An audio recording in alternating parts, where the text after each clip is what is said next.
10th class maths chapter 1 real numbers exercise 1.3। इसके examples में theorem है prove that root 2 is irrational. यहाँ पे रूट 2 इज़ इर्रेशनल प्रूव करने के लिए मुझे आपको एक और थ्योरम बतानी है, थ्योरम 1.3। इसको प्रूव करने की ज़रूरत नहीं है, आप जस्ट एक समझ लीजिए इसको क्या क्या है इसके अंदर। Let p be a prime number if p divides a square then p divides a where a is positive integer. इसका मतलब क्या है, हम स्क्वायर्स लेते हैं।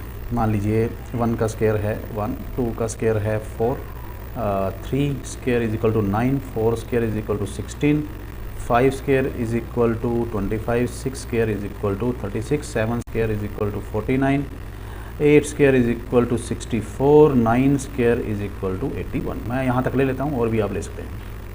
देखिए स्क्वायर्स हैं 4 को कौन डिवाइड करता है? मेरे ख्याल से 4 का तो खाली एक प्राइम फैक्टर होता है, 2 ही आता है। 2 4 को डिवाइड करता है, क्या 2 को भी डिवाइड करता है? यस।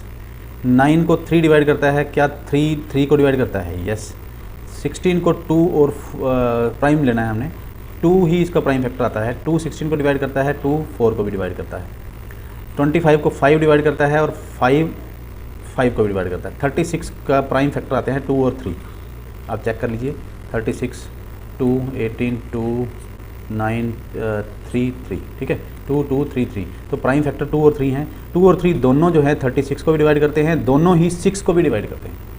49 को 7 डिवाइड करता है, 7 को भी डिवाइड करता है। 64 के प्राइम फैक्टर जो है 2 आएगा, 64 में खाली प्राइम फैक्टर 64 2 32 2, ये जो है 2 जो है वो 5 टाइम्स आएगा। 2 multiply 2 multiply 2 multiply 2 multiply 2 6 time आएगा, सॉरी 6 टाइम। तो खाली 2 2 2 ही आता है। और 2 64 को भी डिवाइड करता है, 2 8 को भी डिवाइड करता है। 81 के प्राइम फैक्टर 3 है, 3 81 को भी डिवाइड करता है, 9 को डिवाइड करता है। ये है इस थ्योरम का मतलब कि अगर कोई प्राइम p वो a स्क्वायर को डिवाइड करता है तो p a को भी डिवाइड करेगा where a is positive integer. ठीक है, ये इसका मतलब समझ लीजिए। उसके बाद हम आते हैं प्रूव करते हैं रूट 2 इज़ इर्रेशनल। इसे प्रूव करने के लिए हम मेथड यूज़ करेंगे कॉन्ट्राडिक्शन मेथड। ठीक है, कॉन्ट्राडिक्शन मेथड क्या है कि हमने रूट 2 को इर्रेशनल प्रूव करने के लिए हम ये मान लेंगे, सपोज रूट 2 इज़ रैशनल। उल्टा मान लो,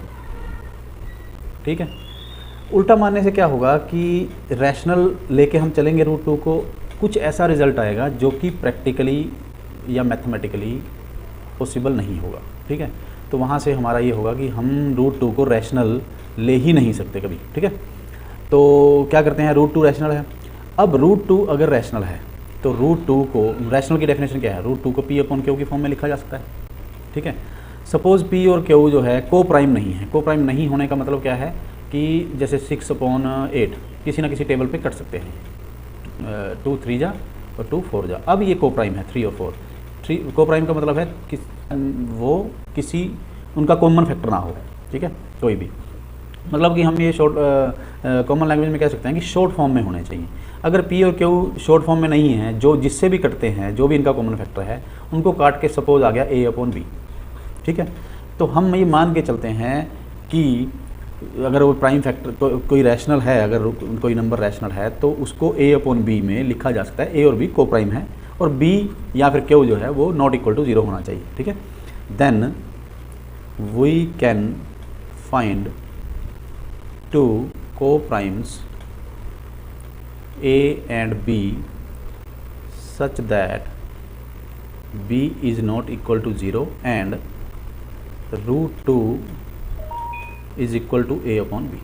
ठीक है, यहाँ से आप क्रॉस मल्टीप्लाई कर लीजिए इस तरीके से, तो हमारे पास आ जाएगा a is equal to root 2 b। Root को हटाने के लिए हम क्या करेंगे, स्क्वेयरिंग बोथ साइड्स। आ जाएगा हमारे पास a square is equal to root 2b का होल स्क्वेयर। यहाँ से आ जाएगा a square is equal to 2b square. Root 2 का स्क्वेयर 2 हो जाएगा, 2b स्क्वेयर। इसको इक्वेशन कोई मान लो, इसकी ज़रूरत पड़ेगी हमें 1 नंबर इक्वेशन मान लो। फर्स्ट भी 1 नंबर इक्वेशन को ध्यान से देखिए, ये क्या है 2b स्क्वायर। 2b स्क्वायर का मतलब है b स्क्वायर की वैल्यू कुछ भी हो, 1 2 3 4, ओड हो इवन हो, कुछ भी हो, अगर 2 से मल्टीप्लाई हो गया तो वो इवन हो गया। इवन का मतलब है वो 2 से डिवाइड होगा, ठीक है। अगर 2b स्क्वायर है तो इसका मतलब वो 2 से डिवाइड होगा। अगर 2b स्क्वायर 2 से डिवाइड है तो इसका मतलब a स्क्वायर भी 2 से डिवाइड है। तो हमने यही लिखना है क्या, from 2b square is divisible by 2। अगर 2b स्क्वायर 2 से डिविजिबल है तो a स्क्वायर भी क्या होगा, 2 से डिविजिबल होगा। a square is also divisible by 2। अगर a स्क्वायर डिविजिबल है 2 से, तो अभी हम पीछे 1.3 थ्योरम मैंने अब आपको समझाई इस क्वेश्चन शुरू करने से पहले। अगर a स्क्वायर 2 से डिविजिबल है तो a is also divisible by 2। a अगर जो है a अगर डिविजिबल है 2 से, then let a is equal to 2c। अगर 2 से डिविजिबल है, मान लीजिए वो 10 है तो 2 इंटू 5 लिख सकते हैं, 12 है 2 इंटू 6 लिख सकते हैं, ठीक है। 2 इंटू समथिंग आएगा। इसको ले लीजिए सेकेंड नंबर इक्वेशन, सेकेंड को पुट कर दीजिए फर्स्ट में, a square is equal to 2b square में, ठीक है। सेकेंड को पुट कर दीजिए फर्स्ट में, फ्रॉम 1 एंड 2 क्या आ जाएगा, a square is equal to 2b square है, a square is equal to 2b square है, तो a की जगह पे रख दीजिए 2c। 2c square is equal to 2b square, ये a है, ठीक है। यहाँ पे आ जाएगा 4c square is equal to 2b square, ये 2 इसको कट कर देगा, 2c square is equal to b square. जैसे हमने पीछे कहा था यहाँ पे, सेम यहाँ पे आएगा। इसको नंबर ले लो 3 नंबर इक्वेशन, और आप ये देखिए कि ये 2c स्क्वायर क्या है, ये अब 2 से डिविजिबल है। अगर ये 2 से डिविजिबल है तो ये 2 से डिविजिबल है, ठीक है। अगर ये 2 से डिविजिबल है, b स्क्वायर 2 से डिविजिबल है तो b भी 2 से डिविजिबल होगा। ये हमने अब लिखना है, ठीक है। इधर ही लिख दूँ, देखिए 2c square is divisible by 2, so b square is divisible by 2। अगर b स्क्वायर डिविजिबल बाय 2 है तो b इज डिविजिबल बाय 2। अगर b 2 से डिविजिबल है तो एक बात बताइए, b भी 2 से डिविजिबल, और ऊपर क्या हमने कहा, a भी 2 से डिविजिबल। यहाँ पे हम क्या कह रहे हैं, a भी 2 से डिविजिबल, तो क्या है a और b, दिस इम्प्लाई क्या होगा, a and b both are divisible by 2, ठीक है। इस 3 को चाहे आप रहने दीजिए, इस 3 की ज़रूरत ही नहीं है। अब हमने दूसरे तरीके से कर दिया, a and b both are divisible by 2। अगर दोनों डिविजिबल बाय 2 है तो हमने शुरू में क्या माना था, हमने माना था कि a एंड b आर को प्राइम्स, वो उनका कोई भी कॉमन फैक्टर नहीं है। तो इसका मतलब हमने जो अजम्पशन की थी उसका ये हो गया कॉन्ट्राडिक्टरी, ठीक है। This is contradiction to our assumption that a and b are co-primes, ठीक है। तो अगर हमारी जो हमने माना था उसका उल्टा हो गया, मतलब कि जो भी नंबर ले लो वो हमेशा कुछ ना कुछ उनका कॉमन फैक्टर आता चला जाएगा। अगर हम √2 को रैशनल मानते हैं तो इसका मतलब हमने जो रैशनल माना वो प्रैक्टिकली मैथमेटिकली पॉसिबल नहीं है। यहाँ से हम लिखेंगे हैंस आवर assumption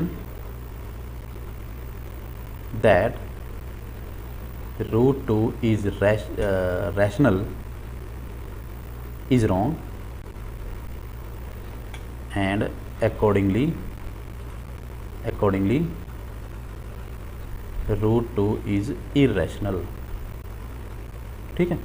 ये हमने इस तरीके से कॉन्ट्रडिक्शन मेथड से हमने करना है। सिंपली मैं दोबारा से आपको थोड़ा सा बता दूं कि आप क्या करेंगे, रूट 2 को रैशनल मानेंगे। रूट 2 अगर रैशनल है तो रूट 2 को a/b की फॉर्म में लिखा जा सकता है। a और b जो है को प्राइम मान के चलने हैं, ये मेन बात है।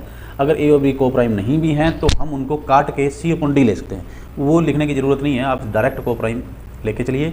अब आप जब को प्राइम लेंगे, रूट 2 को a/b में लिखेंगे तो a is equal to root 2b आ गया। इसको स्केयरिंग करेंगे तो आप यहाँ पहुँचेंगे, a square is equal to 2b square. अब a square is equal to 2b square तो 2b स्केयर जो है वो 2 से डिविजिबल है, 2b स्केयर 2 से डिविजिबल है, तो 2b स्केयर क्योंकि a स्केयर के इक्वल है तो इसलिए a स्केयर भी 2 से डिविजिबल होगा। a स्केयर डिविजिबल है तो a भी डिविजिबल होगा। यहाँ से आप a को 2c रख के ऊपर वाली इक्वेशन में पुट करेंगे तो आप इस रिजल्ट पे पहुंचेंगे कि b square is equal to 2c square. यहाँ से आप पहुंचेंगे b is also divisible by 2। अगर b भी 2 से डिविजिबल है तो यहाँ पे आप ये कह सकते हैं कि a और b को प्राइम है ही नहीं। को प्राइम नहीं है तो हमारी अजम्पशन गलत है, रूट 2 इज़ रैशनल की। ठीक, तो accordingly root 2 is irrational. Thanks for watching. Like कीजिए, शेयर कीजिए। अगर कोई प्रॉब्लम होती है, कोई क्वेरी है, कोई सजेशन है, आप कमेंट बॉक्स में जो है कमेंट कर सकते हैं। And subscribe the channel please.